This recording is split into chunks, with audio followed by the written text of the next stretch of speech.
derivada direccional.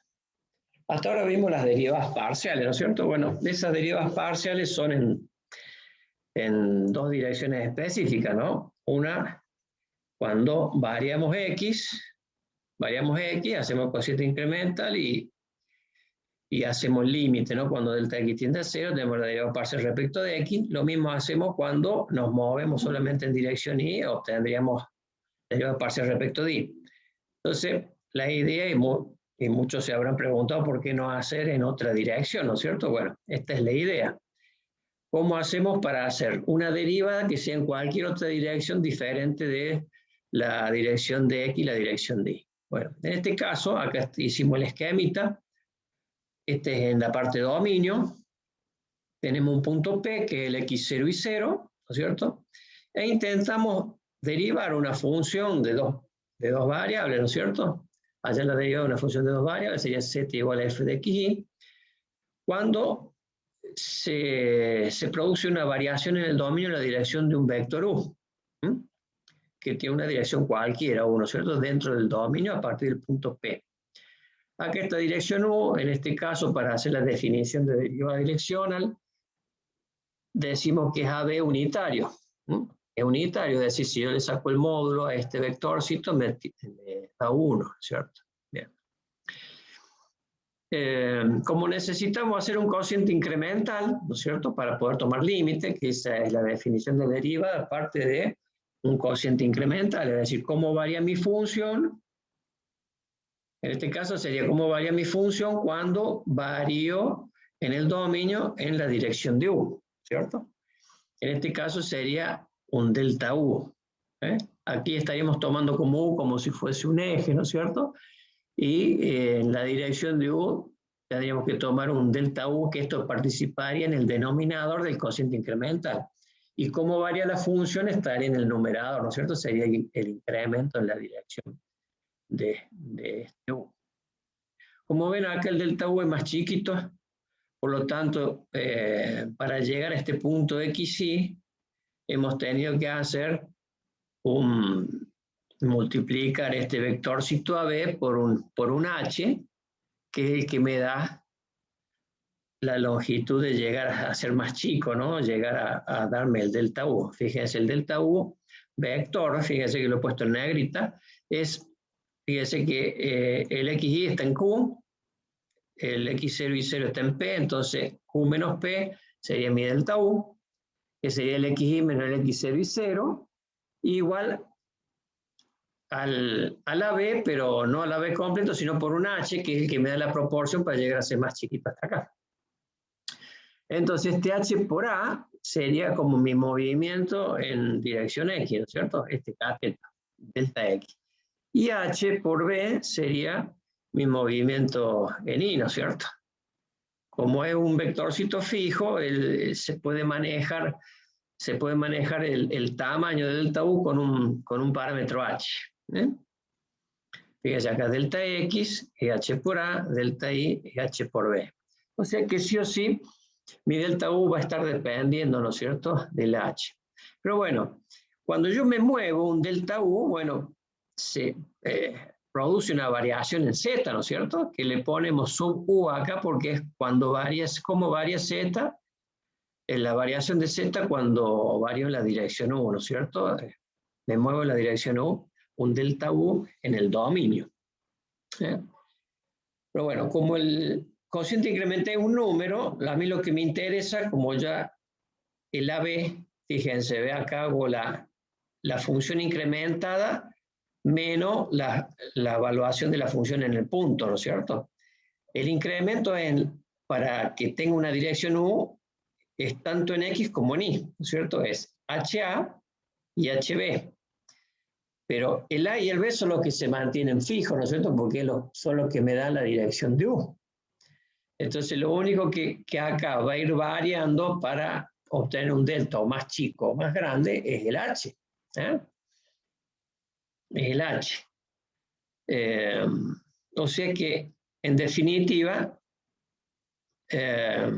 para el cociente incremental, acá lo que me interesa acá abajo en el denominador es el delta U como número, ya no como vectorcito, sino como número, porque la parte vectorial de cómo me muevo está acá en el incremento, ¿no? En la función incrementada, en A y en B. ¿Mm? En el delta X que es HA y en el delta Y que es HB. Entonces yo le hago el módulo ahora, fíjate, y sería el módulo de H por el vectorcito unitario, el vectorcito unitario me da 1, ¿no es cierto? Entonces me queda directamente como el tamaño, la longitud del delta U es H. ¿Mm?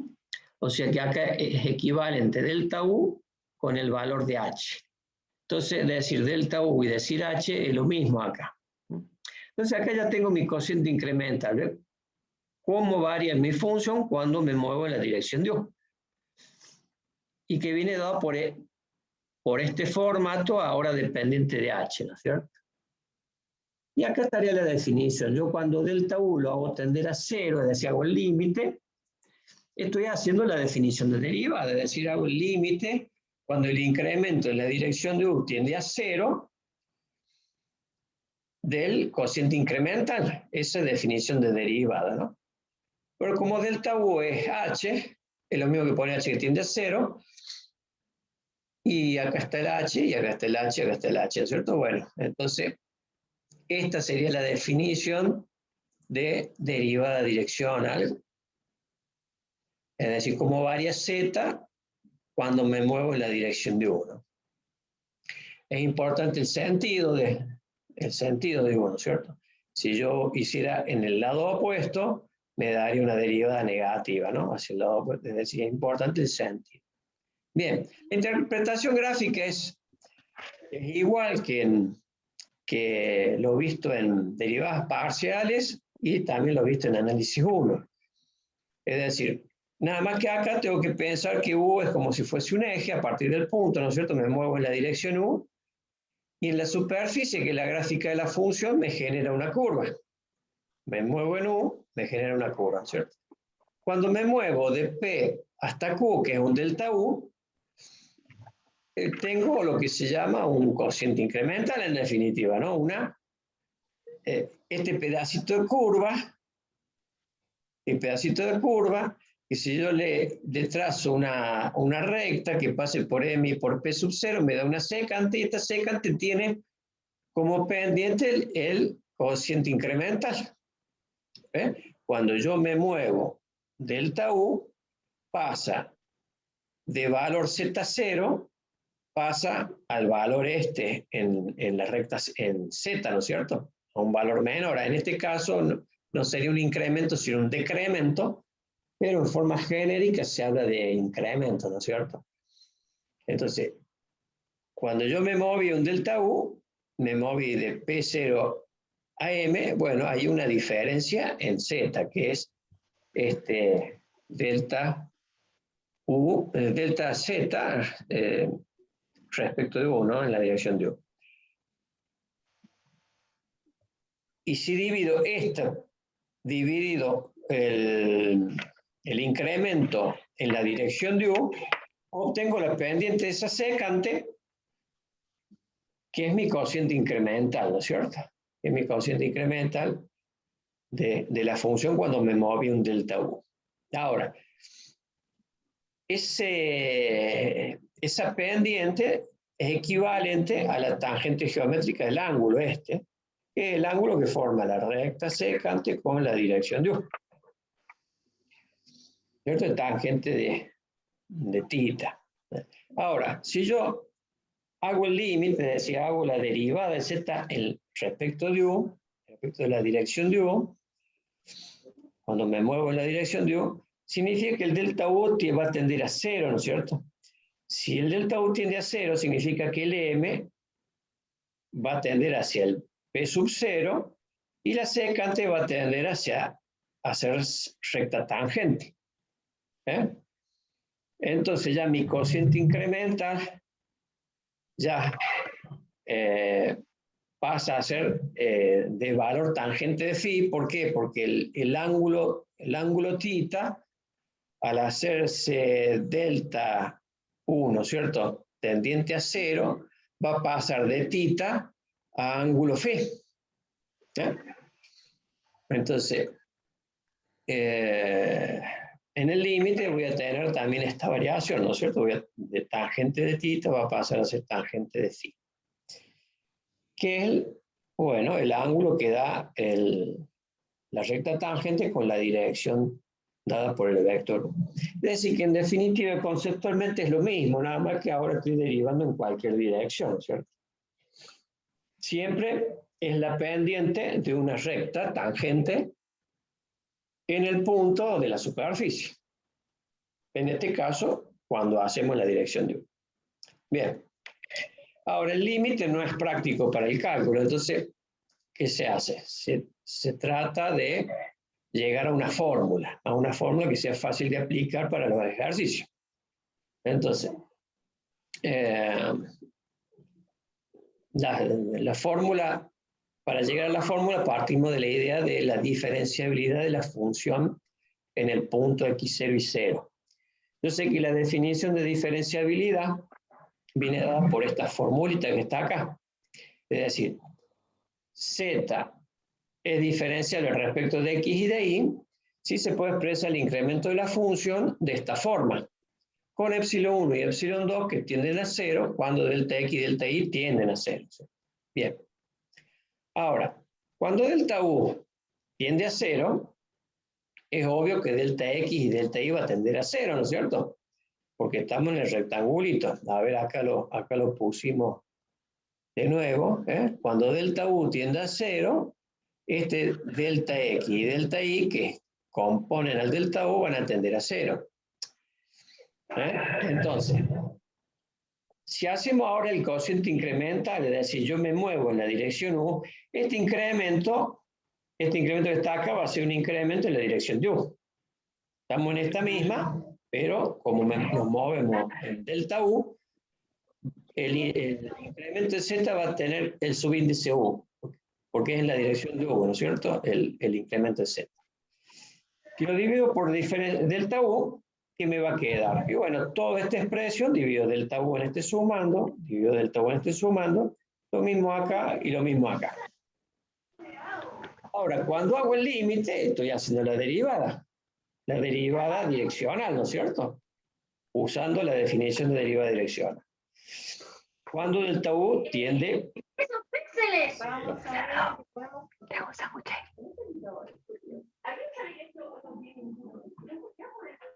Por favor. Ahí está. Bien. Entonces, hago el límite, por supuesto me va a quedar el límite ¿en dónde? En donde tengo delta u, ¿no es cierto? Tengo acá, tengo acá, tengo acá y tengo acá. Bien, ahora, yo sé que cuando delta u tiende a 0, epsilon 1 y epsilon 2 tienden a 0. Por lo tanto, estos dos últimos sumando, al tender a 0, el epsilon 1 y epsilon 2 van a desaparecer, ¿cierto? Habría que ver qué pasa con estos otros dos límites de los dos primeros sumando.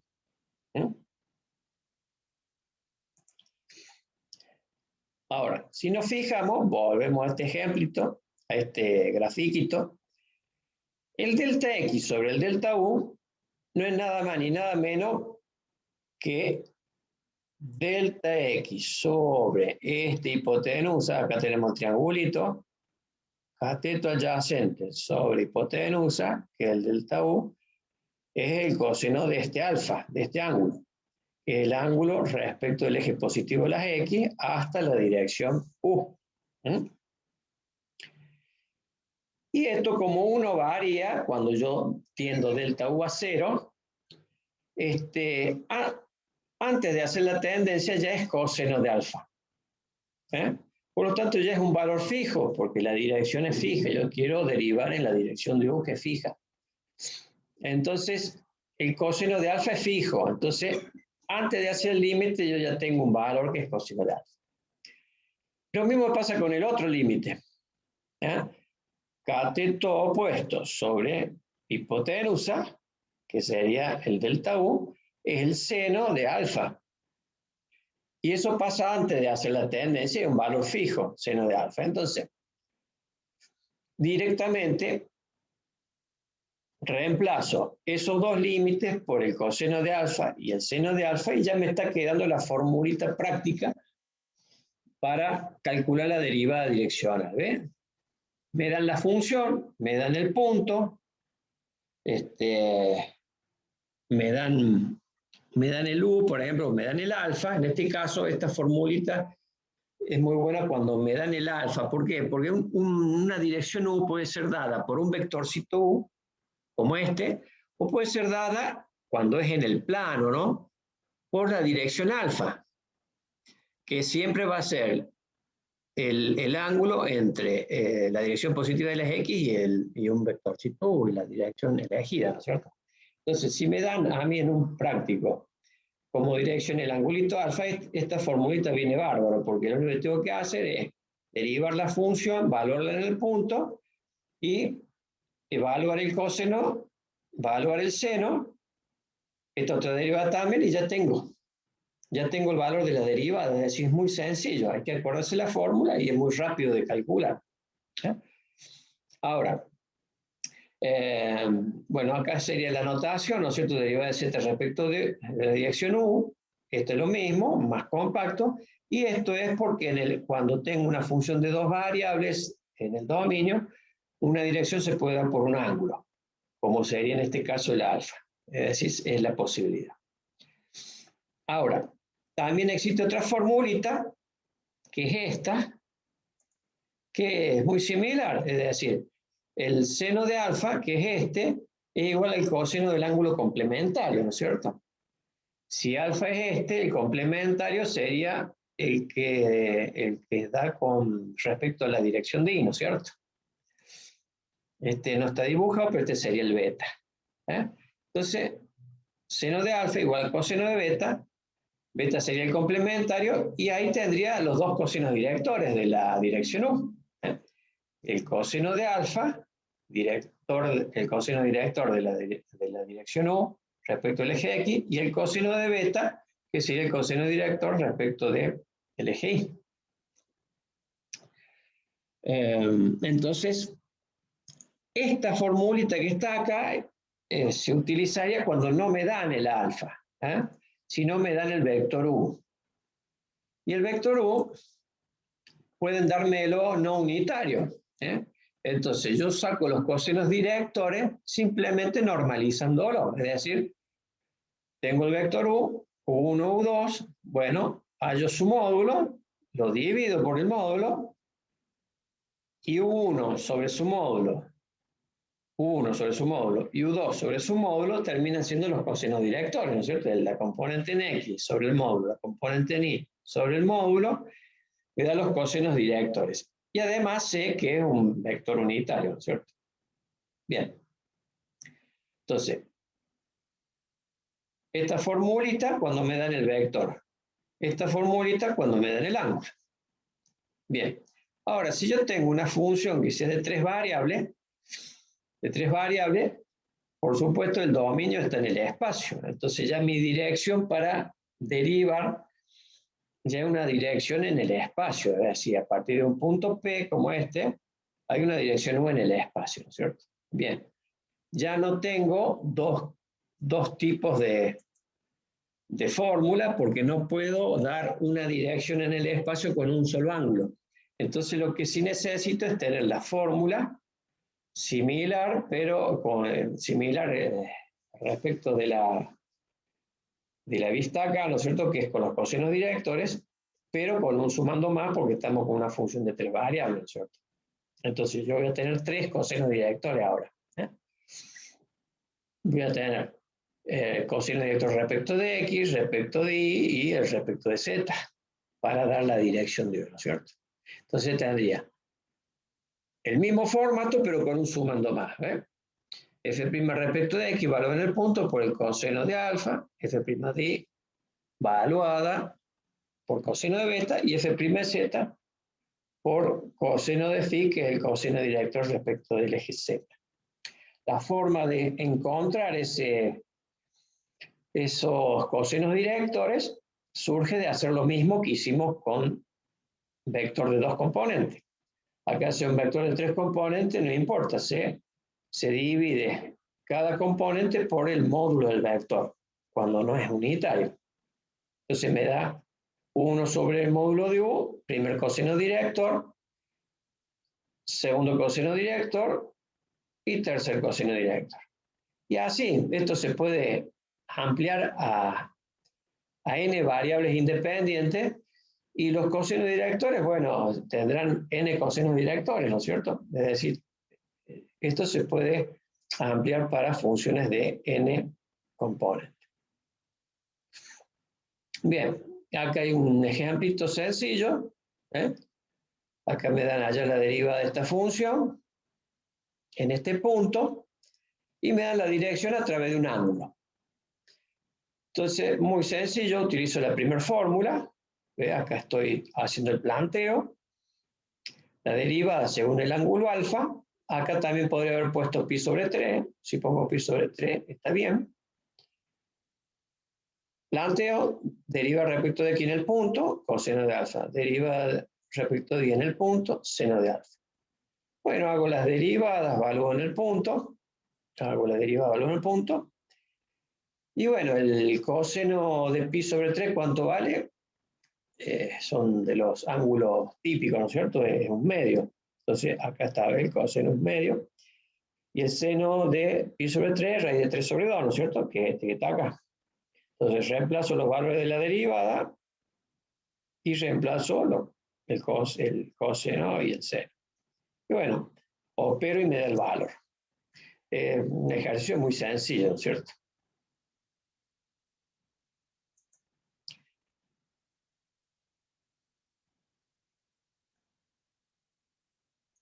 Bien. Acá otro ejemplito. Me dan otra función, me dan el punto, pero ahora me dan un vector en vez del ángulo. En un vector según el cual deriva. Entonces utilizo la otra fórmula, que es con los cosenos directores. Entonces, hago el planteo, ¿no es cierto? Acá los cosenos directores salen de dividir el vector S, le hemos llamado S acá, no importa el nombre, y como no es unitario, lo hemos dividido por su módulo. ¿Ve? Acá tengan en cuenta que ya una vez que dividimos por el módulo, ya este primer valor ya es el coseno, ¿no? El coseno de alfa, y este es el coseno de beta. ¿No? Es decir, no son ángulos, sino que son ya los cosenos, el valor de los cosenos. Entonces hago las derivadas, acá hago las derivadas, las evalúo, y reemplazo, ¿no? También reemplazo los cosenos directores y obtengo el valor. Es decir, un trabajo bastante sencillo conociendo la formulita. Es decir, la fórmula es muy potente, digamos, porque es fácil y sale rápido. Bien, acá vamos a trabajar la idea, el concepto de gradiente de un campo escalar, porque hay un formato de la fórmula de derivada direccional que involucra el gradiente, y ese formato de la fórmula nos permite obtener propiedades muy importantes, prácticas, fundamentalmente para hacer ejercicio, ¿no? Y que nos permite conocer cosas importantes de la función. El gradiente de un campo escalar es muy sencillo, es decir, yo tengo un campo escalar como este, z igual a f de x, en función de dos variables. Si es derivable o diferenciable en un determinado dominio, podemos definir al gradiente de z o gradiente de f, lo mismo. Gradiente de z también podría ser de f, pero la rayita significa que es un campo vectorial. Es decir, con la función armamos un campo vectorial que se llama gradiente de z o gradiente de f, y esta es la notación más común, ¿no? Ese nabla allí. Que es igual a un vector cuyas componentes son las derivadas parciales de la función ordenada, ¿no es cierto? Es decir, primero va la derivada respecto de x, después va la derivada respecto de y. Como las derivadas son funciones, tiene como componente funciones derivadas. Entonces, termina siendo el gradiente de z o gradiente de f un campo vectorial de R2 en R2, porque es función de x, y dos componentes en el dominio, y tiene dos componentes en la imagen, que son primer componente la primera derivada, segunda componente la segunda derivada. Y esto es así, mientras yo tenga una función de dos componentes, puedo armar un gradiente de R2 en R2. Si tengo una función que es diferenciable en un dominio, pero de tres variables, puedo armar también un gradiente, pero que va a ser de R3 en R3, es decir, un campo vectorial que va a ser de R3 en R3. Porque al tener tres variables independientes, puedo tener tres derivadas parciales. Acá está el vectorcito ordenado, ¿no es cierto? Y así se puede generalizar para funciones de n componentes.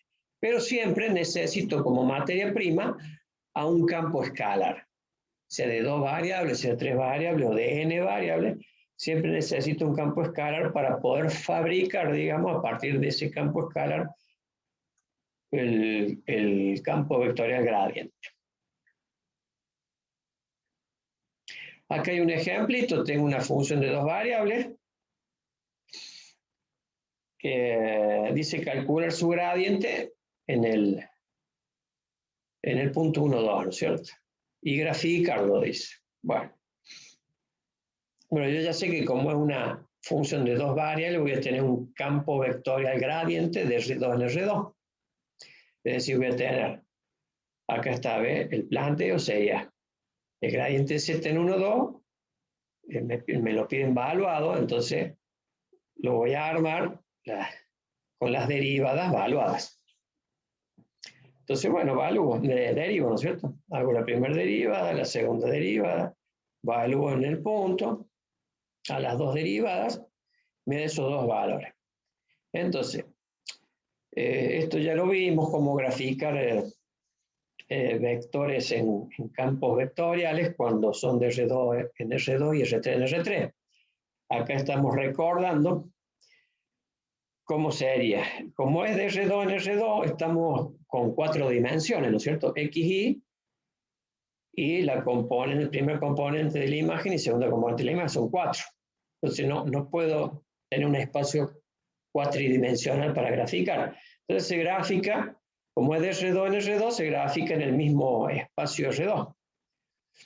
Entonces, en el punto del dominio, 1, 2, 1, 2, que está ahí, le asigno el vectorcito de imagen, que le corresponde a ese 1, 2.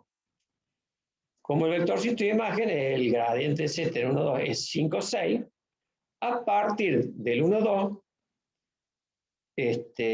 desarrollo el vector gradiente, el vector imagen. Entonces, a partir del 1 hago 5 en X, 6 en Y, 5 en X, 6 en Y, y llego al punto 6, 8, que es el punto final, ¿no? Que es el vector gradiente en el 1, 2.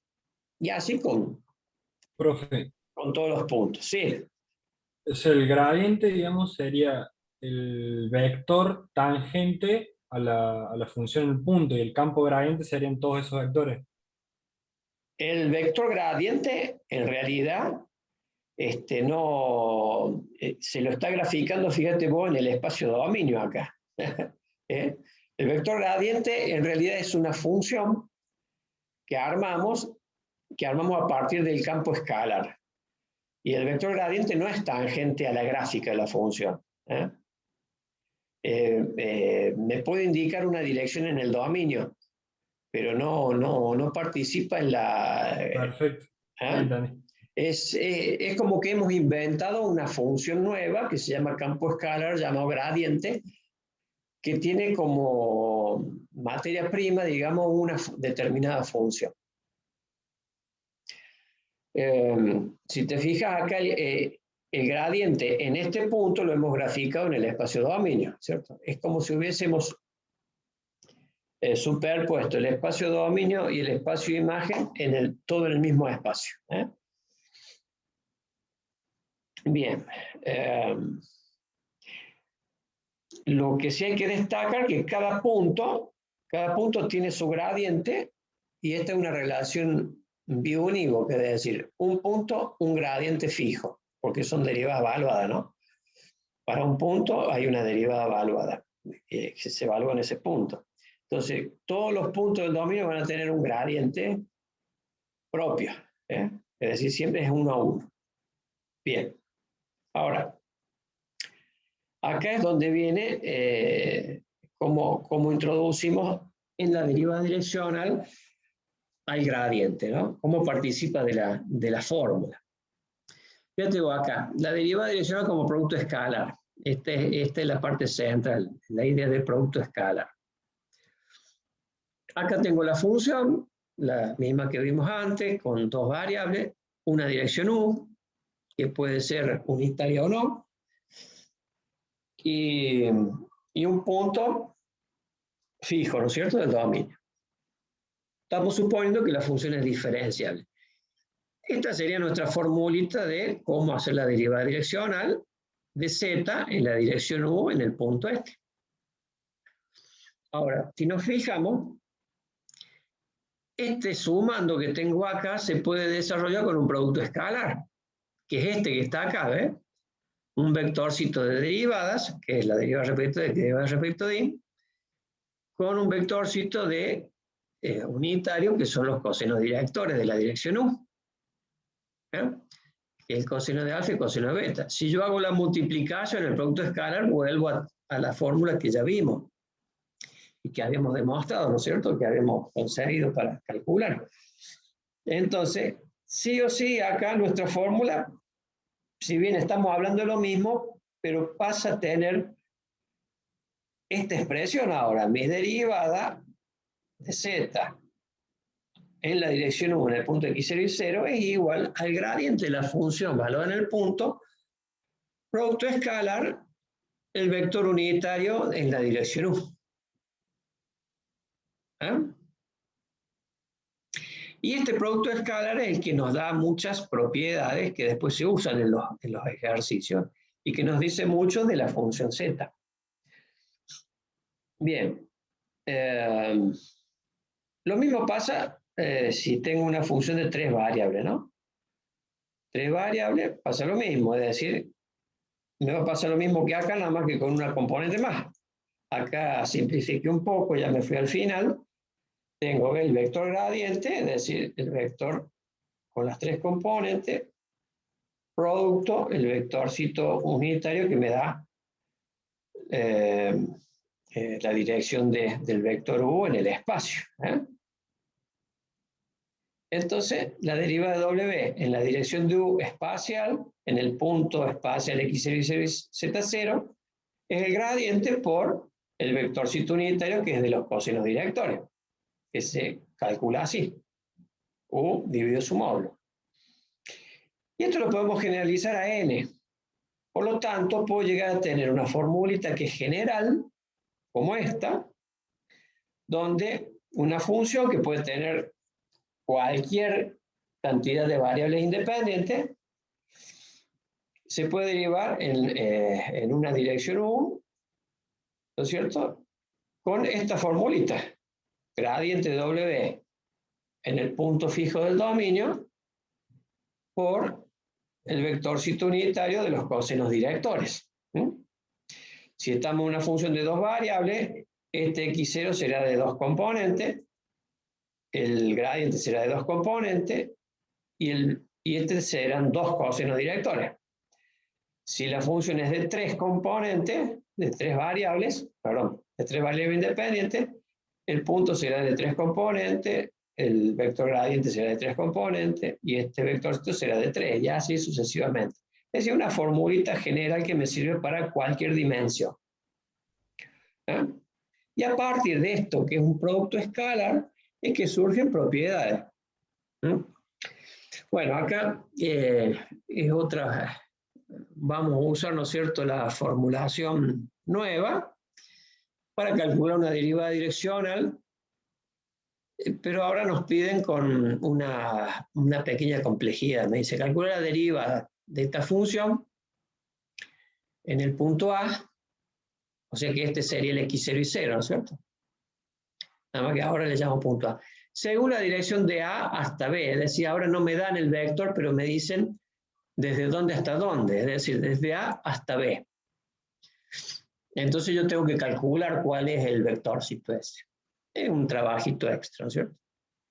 Entonces, bueno, si mi vectorcito dirección según el cual tengo que derivar el de A hacia B, sería entonces Z' respecto del vectorcito AB, ¿no es cierto? En el punto 2, 1, que es el 2 menos 1, que es el punto A, sería el gradiente de Z en el punto por el vectorcito unitario, ¿no es cierto? Que me va a dar los cosenos directores del vectorcito unitario en la dirección de AB, ¿no es cierto? Bueno, ahora, ¿cuál es el vectorcito unitario en la dirección de AB? Es este, ¿no es cierto? Es punto final, que es B, menos punto inicial, que es A. ¿Okay? Entonces, 1, 3, punto final, menos 2 menos 1, punto inicial. Entonces me da el vectorcito AB, hago su módulo y obtengo, estos ya son los cosenos directores, ¿no? No son ángulos, sino que ya son los cosenos directores. Coseno de alfa, coseno de beta. Bien. Y bueno, acá la primera parte que puse acá ya son las derivadas para poder sacar el gradiente, ¿no es cierto? Deriva respecto de X, deriva respecto de Y, las evalué en el punto A, y me dio menos 3, menos 6.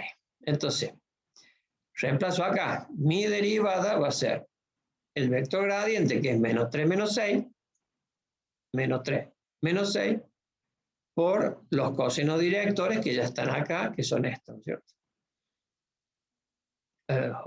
Que es lo mismo que este vectorcito.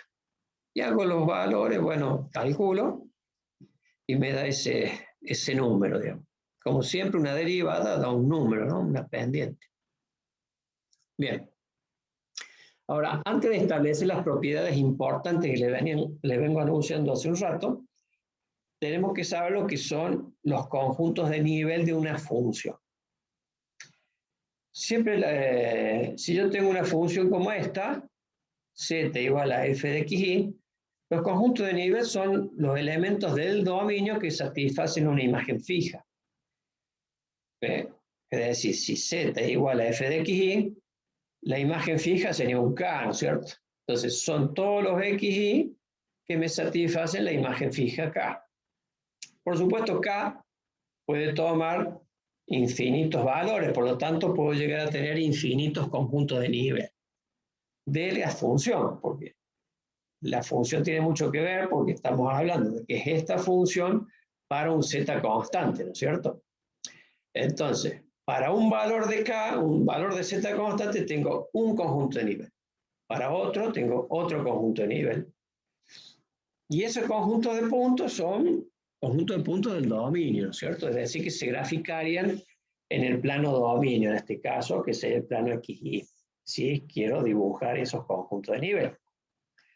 Acá en el ejemplo, siempre está el ejemplo didáctico el paraboloide de revolución. Acá, bueno, los conjuntos de nivel de este paraboloide son todo lo que satisfacen la imagen fija acá, ¿cierto? Es decir, estos serían los infinitos conjuntos de nivel. Ahora, yo puedo ir dando algunos valores para darme algunos conjuntos. Por ejemplo, si yo digo K0, no me queda otro que un solo punto, ¿no es cierto? Voy a tener el conjunto de un punto, que es ese. Ahora, si yo hago K1, voy a tener una circunferencia en el plano XY de radio 1. ¿Ves? Este sería el conjunto de nivel para K1. Para K4 sería un conjunto de nivel de una circunferencia radio 2. Son todos esos puntos del dominio, ¿ves? Sería el conjunto de nivel para K4. Y así sucesivamente. Esto, si te fijas, sabiendo que el K sería el Z fijo, fíjate que ya esto en el plano, llevando la idea de cómo serían estos conjuntos de nivel, estos tres valores, estos tres conjuntos de nivel, te dan la idea de cómo sería espacialmente la función. Pues yo tengo para K0, que es Z0, tengo un punto, sería el vértice. Cuando yo me elevo a Z1, tengo una circunferencia de radio 1. Cuando me elevo a Z4, tengo una circunferencia de radio 4. Y así me pasa con todos los valores intermedios, o sea que me va dando la idea del paraboloide de revolución, me lo puedo imaginar, digamos. Algo parecido pasa con los mapas cartográficos, ¿no es cierto? Cuando están las líneas de nivel de altura de los cordones montañosos, ¿no es cierto? Siempre son líneas de la misma altura, entonces te va dando la idea de cómo es el contorno de ese en el mapa, que en un plano, te va dando la idea de cómo es espacialmente el cordón montañoso, ¿no es cierto? Por supuesto, acá esto es algo mucho más simple. Bien, si yo tengo una función de 3 componentes, perdón, 3 variables independientes, como esta, bueno, estos van a ser todos mis conjuntos de nivel de esa función, con K fijo. Pero en este caso ya no voy a tener curvas de nivel como era acá, porque acá, al ser 2 variables, tengo línea de nivel. Pero acá, al ser 3 variables, voy a tener superficie de nivel. Y este es el ejemplo clásico, que sería, si yo hago W constante, me van a dar esferas, ¿no es cierto?, en el espacio. Es decir, para un K me va a dar una esfera, para otro K me va a dar otra esfera. Todas concéntricas. Bien. Bien, ahora vienen las famosas propiedades. Propiedades a partir del producto escalar. Fíjese que acá lo voy a tratar en forma genérica, ya, para cualquier número de variables. Digo, si W es una función de cualquier número de variables, n, que es diferenciable, U en una dirección cualquiera en el dominio n dimensional, ¿no es cierto? Y x0, un punto cualquiera en ese dominio n dimensional. Entonces, ahí vienen las propiedades. Propiedad 1.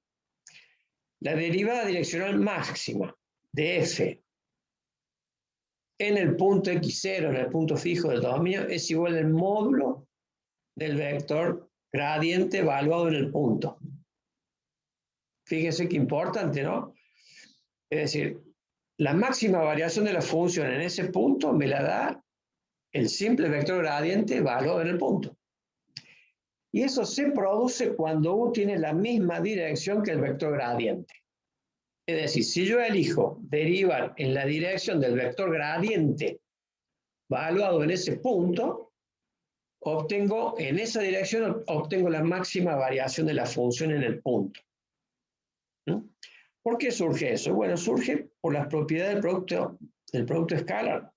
Fíjate, acá tengo la deriva de W, ¿no es cierto?, según la dirección de U, es igual al gradiente, evaluado en el punto, por el vector unitario, ¿no es cierto? Bien. Pero el producto escalar se puede también calcular a través de esto, que sería el módulo del primer vector por el módulo del segundo vector por el ángulo comprendido entre los dos vectores. Si recuerdan, tanto gradiente como vectorcito U están en el espacio dominio. Recién lo vimos en un ejemplo, ¿no es cierto? Se puede graficar en el espacio dominio. Entonces, fíjate vos de que este vectorcito, al ser unitario, te va a quedar 1, ¿no es cierto? O sea que este desaparece como módulo, te queda 1. Este vector, que es el gradiente, ya va evaluado un vector fijo, que tiene la función que ya te la han dado. Te han dado el punto para evaluar. Entonces, este vector no se puede modificar para hacer la derivada máxima, ¿cierto? Entonces, este valor es fijo.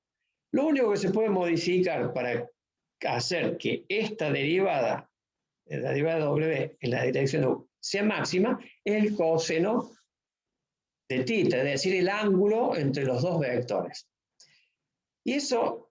Y el coseno es máximo solamente cuando el θ es 0. Cuando el ángulo es 0, es decir, cuando me da 1, el coseno me da 1. Entonces, eso te hace ver de que es cuando yo elijo que la dirección de U tenga 0 grado con el vector gradiente, es decir, que la dirección de U apunte en la dirección del vector gradiente, es cuando yo tengo mi máxima derivada direccional. Entonces, si esto es 1, el módulo del vector unitario de los cosenos directores, y esto es 1 porque hacemos el θ igual a 0, entonces la máxima derivada posible es el módulo del gradiente en el punto. Y cuando se produce la máxima derivada, en la dirección que me da el vector gradiente. Es decir, cuando yo elijo la dirección del vector gradiente para derivar. Por supuesto, no necesito hacer la otra fórmula. Lo único que necesito es hacer el módulo del vector gradiente evaluado en el punto. Y ahí tengo la máxima variación en el punto. Ahora, si me piden en otra dirección, yo ya sé que va a ser una derivada menor, pero en otra dirección. Bien, hago un ejemplito. Es muy sencillo, ¿no? Acá tengo la función, me piden calcular la máxima derivada de esta función en este punto. Bueno, este es mi planteo. La derivada en la dirección de el punto 1, 2 va a ser máxima cuando yo calcule esto, el módulo del gradiente en 1, 2. Entonces hago las derivadas, evalúo, hallo su módulo, y esa es la máxima derivada de la función en ese punto. Es un concepto muy potente que nos ha permitido ese producto escalar, es decir, expresa la derivada direccional a través del producto escalar. Una segunda propiedad. Dice, el gradiente de una función en un punto es siempre perpendicular al conjunto de nivel al cual pertenece el punto S y en dicho punto. Es decir, es un vector perpendicular al conjunto de nivel al cual corresponde el punto S. Recuerden que el conjunto de nivel son todos los elementos del dominio que satisfacen una imagen fija. X sub 0 es un elemento del dominio. Entonces, este elemento del dominio pertenece a un conjunto de nivel, ¿cierto? Entonces, lo que me está diciendo esta propiedad es de que el gradiente evaluado en este punto del dominio va a ser siempre perpendicular al conjunto de nivel al que pertenece este punto del dominio. Acá hacemos una prueba en una dimensión de función de dos variables. Decimos, si z igual a f de x es diferenciable y x0, un punto, ¿no es cierto? Es igual a x0 y 0, diferenciable en este punto, ¿no es cierto? Entonces, si yo evalúo la función en este punto, me va a dar el k que le corresponde. Es decir, yo sé que x0 pertenece a un conjunto de nivel de esta función. ¿Y cómo lo saco ese conjunto de nivel? Bueno, evaluando la función. Yo sé que ese punto me va a dar un valor. Ese valor es un valor de z, ¿no es cierto? Y lo voy a considerar como valor fijo para tener mi conjunto de nivel. Va a ser mi k. Entonces, significa que x0 y 0 pertenecen al conjunto de nivel este. Por supuesto, hay muchos otros puntos que pertenecen al conjunto de nivel con z igual a k fijo. Hay muchos otros. Pero x0 y 0 pertenece a este. ¿Cómo lo supe? Evaluando la función en el punto. Bien. Ahora, si nos fijamos, el z es constante. En definitiva, me está haciendo que este conjunto de nivel que tengo acá, al cual pertenece el x0 y 0, me termina armando una función implícita de y respecto de x, ¿no es cierto? Y esta función implícita de y respecto de x, yo podría hallar su derivada, si quisiera, utilizando las ideas de diferenciación que ya vimos en la clase pasada. Es decir, como z es constante, mi diferencial de z, yo hago la diferenciación en esta ecuación, ¿no? Diferencio. Diferencial de z, como z es constante, me da 0. Y de este otro lado hago el diferencial total de derivada de f respecto de x, valor en el punto, por diferencial de x, más derivada de f respecto de y, valor en el punto, por diferencial de y. ¿Ves? Hice el diferencial total, pero sabiendo que en este caso el z es constante. ¿Ah? Por eso me da 0 acá. Si yo entro a despejar este valor, ¿para qué? Para obtener esta derivada, la derivada de y respecto de x, en el punto x0 y 0, ¿cierto? Puedo despejar esta al primer miembro y ya me da el signo menos este, ¿ves? Signo menos este y la derivada de f con respecto a x. ¿Ah? Y este otro después va a aparecer, por supuesto, dividiendo acá. Porque al tener ya esto en el otro miembro, puedo despejar esta derivada dividiendo acá. Y puedo armar la derivada de y con respecto a x a través de esta diferenciación que hice acá. Entonces, sin haber visto todavía derivación implícita, he podido hallar la derivada de la función y respecto de x a través de esta ecuación implícita, ¿eh? A través de sus derivadas. Es menos línea divisoria, la derivada de f con respecto a x sobre la derivada de f con respecto a y. ¿Eh? Ahora, ¿por qué quise sacar esta derivada? Porque yo sé que esta derivada va a ser la pendiente de la recta tangente al conjunto de nivel en este punto. Porque este conjunto de nivel acá, al ser una función de dos variables, va a ser una curva. El conjunto de nivel va a ser una curva, una línea. Si yo hago la derivada con respecto a x, voy a tener la pendiente de la recta tangente, ¿cierto?, a la curva en el punto x0 y 0. Bien.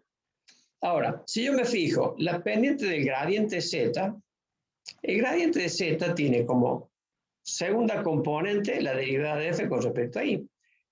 Fíjate, yo saco el gradiente de acá, ¿no es cierto?, de la misma función, estoy sacando el gradiente. El gradiente de z es derivada de f con respecto a x y derivada de f con respecto a y. La pendiente del gradiente es segunda componente, componente en y, dividido componente en x. Esa es la pendiente del vector gradiente. Si ahora comparamos entre la pendiente de la recta tangente y la pendiente del vector gradiente, nos damos cuenta que las derivadas son las mismas, pero están invertidas. Y que hay un signo menos, es decir, se cumple con esto, que la pendiente del vector gradiente es igual a menos la pendiente 1 sobre la pendiente de la recta tangente en el punto del conjunto de nivel. ¿Eh? Y esta es lo que vimos en análisis 1, que es la condición suficiente para establecer la perpendicularidad. Esta es tangente, entonces esta es perpendicular. El vector gradiente es perpendicular al conjunto de nivel. Ahora decimos, bueno, pero este es perpendicular a la recta tangente. Bueno, ¿y el conjunto de nivel cómo se saca?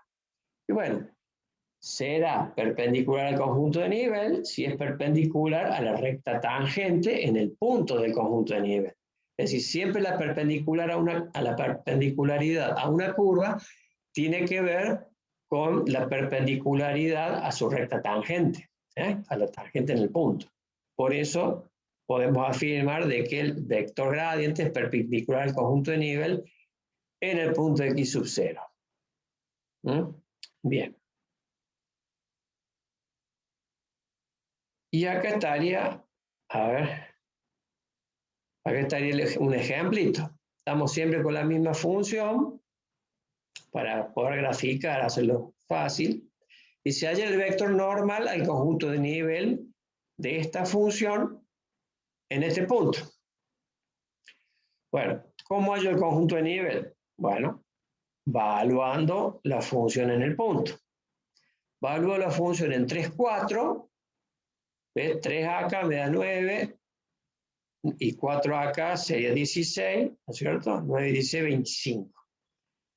Entonces yo ya sé que el K que le corresponde a este punto, que me fabrica mi conjunto de nivel, es 25, ¿no es cierto? Entonces, con el 25, yo tengo el conjunto de nivel para K25. Es para muchos otros puntos, pero en especial para el punto este, que me han dado. Entonces, ¿ahora qué hago? Bueno, hago el gradiente, lo evalúo, y bueno, si puedo hacer el gráfico acá, ¿no? Mi conjunto de niveles es una circunferencia de radio 5. Acá está, conjunto de nivel, circunferencia de radio 5. Y el punto 3, 4 está acá. 3 en X, 4 en Y está ahí. Si yo ahora, a partir del punto del dominio, hago el desarrollo de 6, 8, que es mi vector gradiente, el que calculé, fíjate, ve, hago 6 en X, 8 en Y, fíjate que se nota que hay perpendicularidad entre la curva. Lo único que me haría falta es graficar la tangente acá nada más, pero te da la idea ya de que gráficamente esto es normal, ¿no? Perpendicular al conjunto de nivel. Este es el conjunto de nivel que le corresponde al punto, al punto 3, 4 es este, y el gradiente es perpendicular al conjunto de nivel en ese punto. Recién lo demostramos, ahora lo vimos en un ejercicio. Bien, en esta otra propiedad, ¿qué es lo que dice esta propiedad? Que la derivada direccional de f en un punto x0 en la dirección de la recta tangente al conjunto de nivel correspondiente a ese punto, es decir, si hubiese sido acá, la recta tangente sería acá, ¿no es cierto? Bien. Lo que está queriendo es la recta tangente y por lo tanto el gradiente es perpendicular, ¿no es cierto? Entonces, volviendo, la deriva direccional de f en el punto x sub 0 en la dirección de la tangente al conjunto de nivel correspondiente a ese punto es igual a 0. Bueno, la prueba es muy sencilla. Como tangente y gradiente son perpendiculares, mi dirección, ¿no es cierto? Es decir, el ángulo comprendido entre el gradiente y la dirección va a ser pi sobre 2. ¿No es cierto? Son perpendiculares. Y el coseno de pi sobre 2 da 0. Entonces, sí o sí, cuando hable de la tangente, de la dirección tangente en un punto, en un conjunto de nivel, esa derivada direccional me va a dar siempre 0 en la dirección de la tangente. Porque gradiente y dirección tangente son pi sobre 2, ¿no es cierto? Ángulo de pi sobre 2. Bien, acá dice comprobar, ¿cierto? Que la deriva de la dirección del vector tangente al conjunto de nivel de la función tal, que es la misma que vimos antes, en el mismo punto, es igual a 0. Acá recuerdan, habíamos sacado, ya este punto tiene este conjunto de nivel. Acá sacamos a través de la derivación implícita, que ya la vimos hace un ratito, ¿no es cierto? La derivada respecto de x en el punto 3, 4 va a ser menos línea divisoria, la derivada de esta función respecto de x y dividido la derivada de esta función respecto de y también en el mismo punto, ¿no es cierto? Me da los valores y ahí tengo la derivada de la tangente. Esta es la pendiente de la recta tangente. Y acá vamos a prestar atención porque al ser pendiente, acá simplifique un poquito, ¿ve? Le simplifique el 2 que tenían en común. A partir de una pendiente yo puedo sacar dos direcciones. Ustedes saben que si es tangente, puede tener tangente en una dirección o tangente en la otra dirección.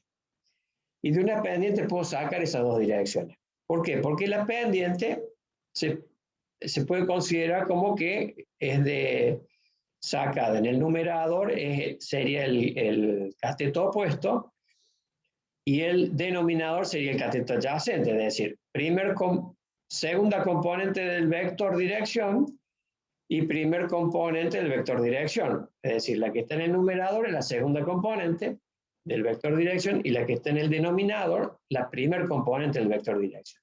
Y el signo menos se le puede atribuir a cualquiera de las dos componentes. Entonces, yo voy a tener un vector tangente que va a ser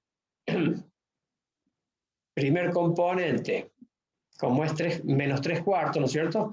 Puedo poner el menos 4 abajo como primer componente y 3 como segunda componente, o poner 4 como primer componente y menos 3 como segunda componente. Y fíjense que me va a dar la misma pendiente, es decir, si yo, la pendiente de este vectorcito va a ser 3 dividido menos 4, es menos 3 cuartos, y este va a ser menos 3 dividido 4, que también es menos 3 cuartos. Se dan cuenta que con una pendiente yo puedo sacar dos vectorcitos con direcciones opuestas, pero que tienen la misma pendiente. Entonces, acá hago la verificación ahora. Al tener el gradiente, ya se acuerdan que lo tenemos de antes, el gradiente de z en 3, 4, yo lo puedo multiplicar por un vectorcito, por supuesto este es el 1, que no es normalizado, lo normalizo para poder sacar la derivada, lo normalizo acá, y si me fijo hago la multiplicación, esto es 5, ¿no? Esto es 5, o sea que es dividido 5, menos 4 dividido 5, 3 dividido 5. Multiplico, hago la suma y me da 0, ¿eh? 6 por 4 es 24, negativo. Y 8 por 3 también es 24, pero es positivo, se me hace 0. Lo mismo me va a pasar con el otro, con el U2.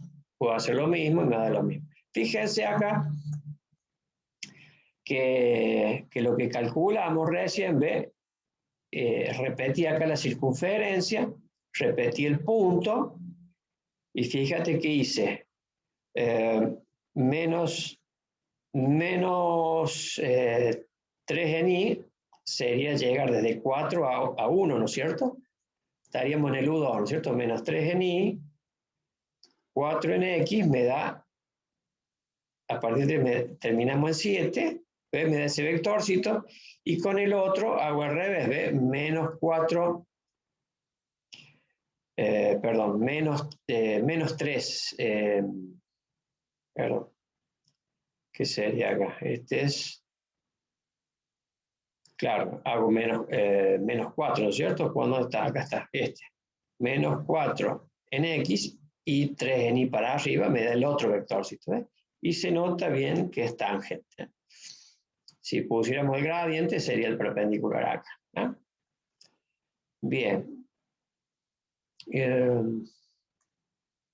Eso en cuanto a la tercera propiedad. Bueno, sería un ejercicio que yo pretendería que lo pudieran ustedes realizar y que pudiéramos consultar, ya sea en el horario de consulta o en clase, pero que tiene que ver con una pequeña aplicación, digamos, de lo que es la derivada direccional y las propiedades de gradiente acá, ¿no? Estamos hablando de si la temperatura de un punto cualquiera, de una bola, ¿no es cierto?, con centro en el origen, está dada por esta función. Entonces, por simple inspección de la función, decir en qué punto de la bola será el más caliente, y después encontrar un vector que apunte en la dirección del máximo crecimiento de la temperatura en este punto de la bola, y después muestre que en cualquier punto de la bola la dirección de máximo crecimiento de la temperatura pasa por el origen. Bueno, léanlo 2 o 3 veces, trabájenlo un poquito y traten de hacerlo, así pueden aplicar un poquito las ideas estas de las propiedades de la deriva direccional con el gradiente.